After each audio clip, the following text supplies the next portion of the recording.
It's really beautiful when sitting becomes the most beautiful thing. Doing nothing becomes natural, effortless, the only thing. And then everything else is just an add on.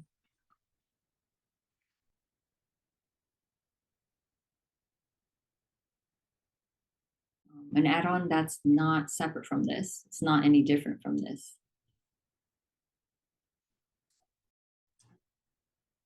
You're not actually gaining or losing anything anymore.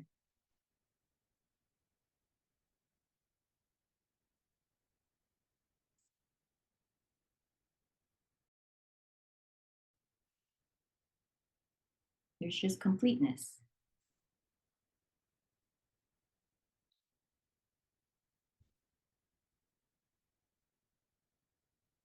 But in memory, it's also beautiful to see that when it was the most difficult thing to do, to sit, to meditate, to be silent, it was excruciating. I couldn't do it. And I punished myself. I felt like there was something wrong with me, that I should be able to tame this, be more quiet. And it was kind of torture.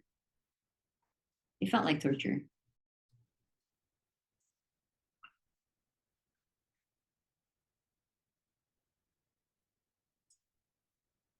Well, just thinking back, sometimes I want to tell people that it's okay that you can't meditate. It's okay that you can't sit still. It's okay that the mind is just crazy and it's super uncomfortable to be in the body, to just be with what is.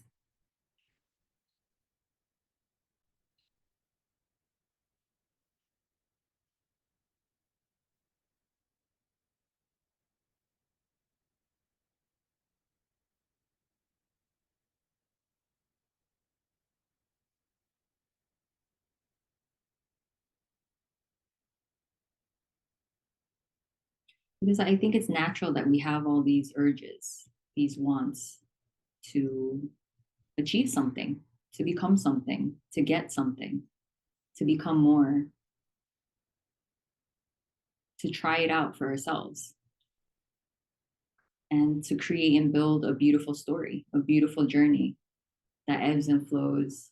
There's failures and triumphs and ups and downs and love and hate, good and bad, struggle, a lot of suffering, a lot of friction. And there's so much flavor in life. There's so much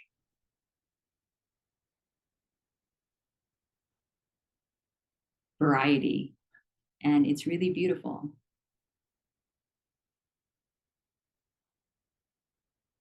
And I remember thinking, as I felt like I was losing everything, as I felt like this was it, I'm kind of done. I feel like I've done everything I wanted to do. But there was still a lot of grief and sadness that this was it. And it was nice to know that I had done what I wanted to do, what I thought would give me happiness and fulfillment. And it never did.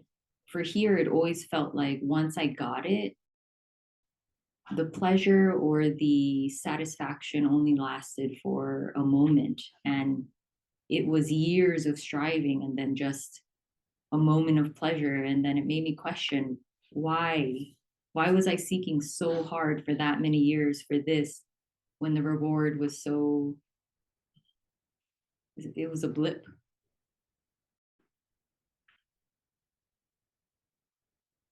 But I still kept searching. I still searched in different things.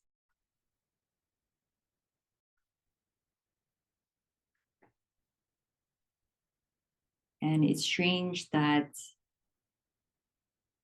the seeing that nothing lasts forever, the devastation of it, it's a gift. And you might not feel it at the time. That makes sense. But the more that disappeared, the more it felt like, what a gift that I don't need that thing anymore. The desire for it, the taste for it, the urge, the longing. Thank God it disappeared. Thank God it ran its course. And I saw for myself that it didn't exist in that way.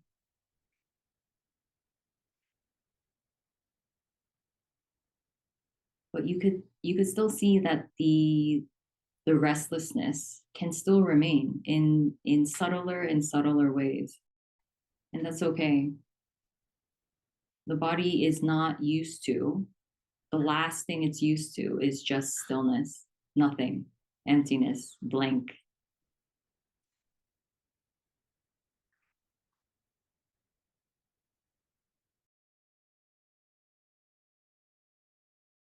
And so then it can become beautiful the emptier it gets. You can see the aspects of seeking very clearly. And it's kind of beautiful. It's kind of sweet.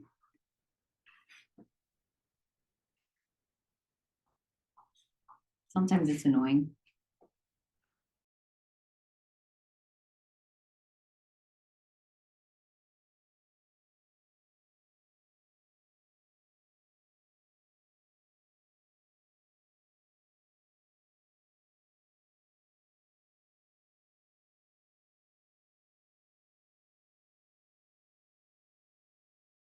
And this emptying out is a just as a story, a beautiful journey on its own, because um, you see that there's nowhere to rest, not for very long at least. That the body will try to land somewhere, grab something, believe in something. And I think it's good. I think it's good for the body or the nervous system to rest. It naturally does it. You don't have to force it. It does it. And then it's all life showing you that that's not it yet either.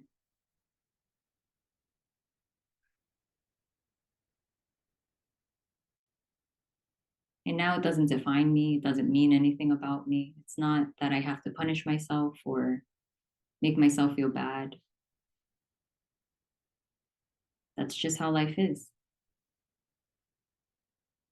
Constantly showing you that nothing is permanent. You can't hold on to anything.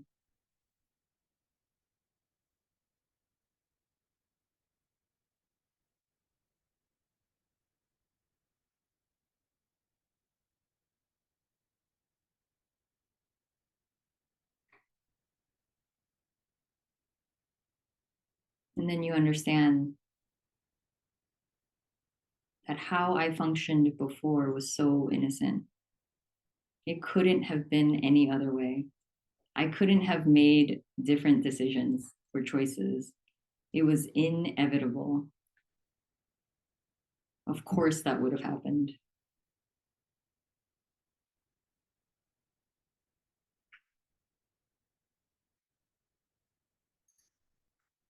You, the you that you believed and felt that you were, was living on top of a mountain of longing, restlessness, boredom, feeling unsettled. This isn't it. This isn't enough. And obviously, it's difficult to define. You can't put words to it at all. But it's just a sense that that can't be here. And it's not anyone's fault. That's just how it is.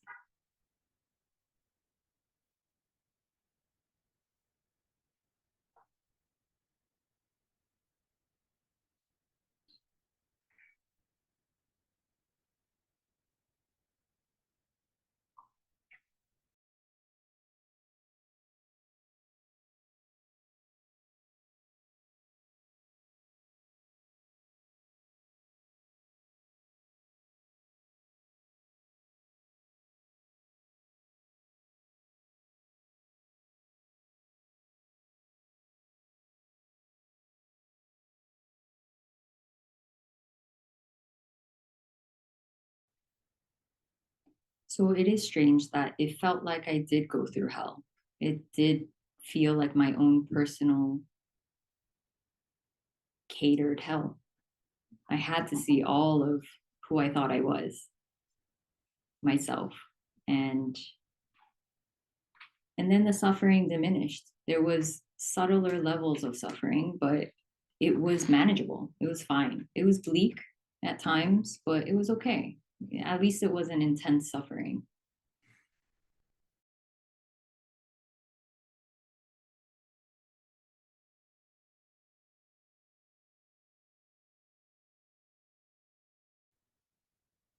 And you can never know what's coming.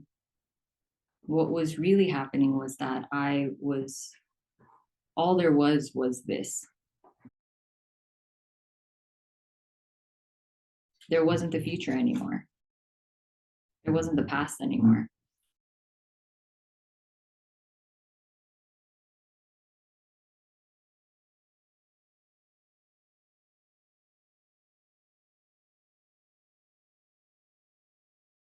And the emptier it got,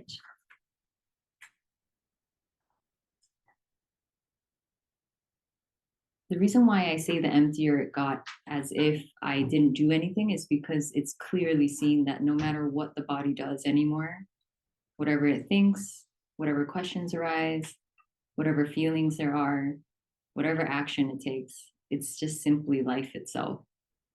So when I say it gets emptier, it's not that this thing didn't do anything.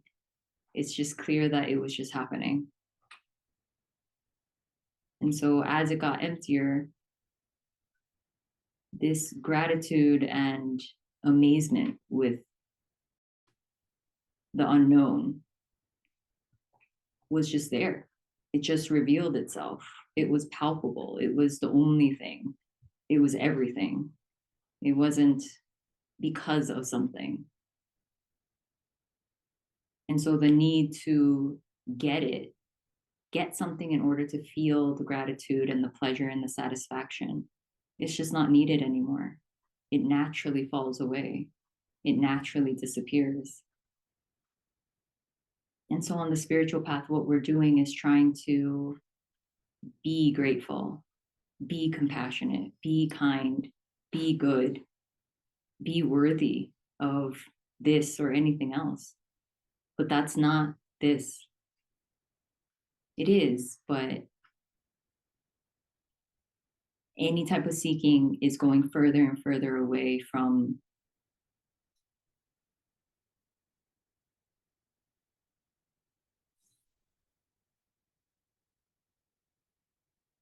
the collapse of me, the collapse of separation, the collapse of I have to make life the way I think it should be.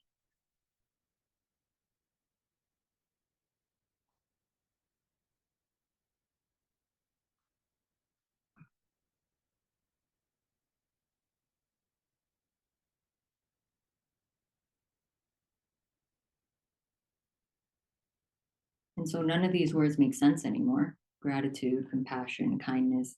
But I can see how it does naturally arise. I can't expect it. I can't predict it. I am not producing anything anymore. But the ability to really harm, it just seems diminished because you're not, there's nothing that's trying to get anything anymore. Trying to defend itself all the time, which isn't a problem. I defended myself until the very, very, very, very end.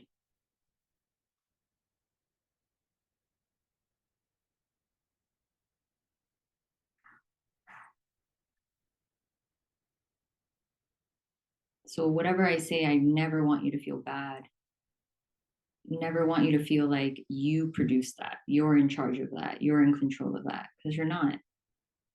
It's just a natural thing that would be there. It makes sense. It really does.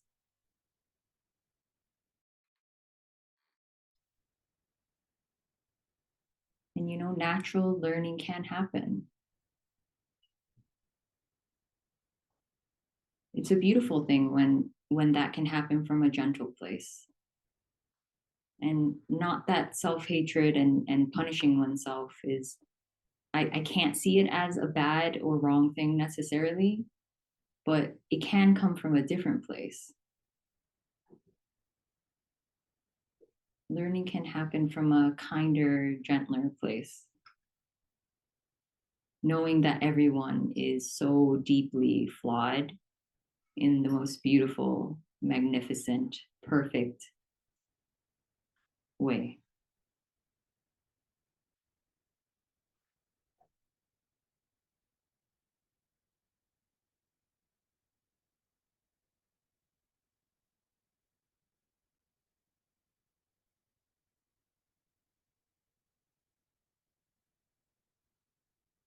So, not that I have favorite things, but these are just empty words. So, one of my favorite things is just to have a normal conversation with people. And I know that it can be uncomfortable to be in front of people. So, I get that. But I do want you to feel as comfortable as possible. If you do choose to come up here, you're welcome to sit in your seat and ask questions. That's completely fine. I never want to make you feel like you have to.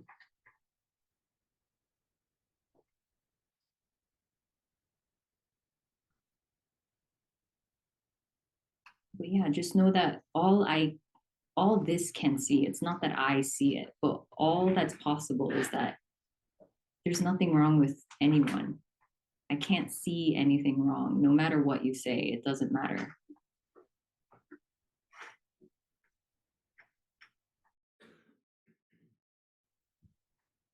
And that's not something to mimic. That's another trying to be a certain way. So please don't think that you have to be this way. That sounds like torture.